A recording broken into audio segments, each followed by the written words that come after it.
রাঁধুনির জিনিসপত্র মিউজিয়ামে এসে পেয়ে গেছি। রাঁধুনির জিনিসপত্র, রাঁধুনি এখন বিশাল খুশি। ছোট্ট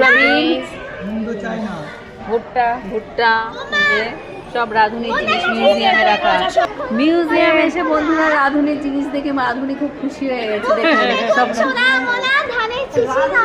রাঁধুনির জন্য যে স্পেশাল ব্যবস্থা থাকবে মিউজিয়ামের লোকেরাও বুঝে গিয়েছে। এই যে মিউজিয়ামের লোকেরাও বুঝে গিয়েছে যে রাঁধুনি এসেছে মানে এসব একটু রাখতে হবে। রাঁধুনির জন্য এগুলো রেখেছে, আমি তো ব্যাপক খুশি।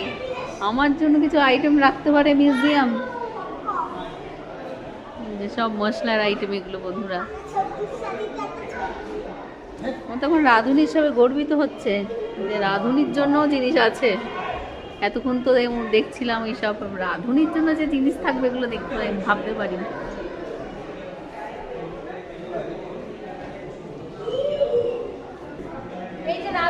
মূলও আপনার জন্য চলে এসেছে। এই রাঁধুনির জন্য স্পেশাল 3টে মূলো রয়েছে। দেখুন আমার বান্ধবী কি বলছে।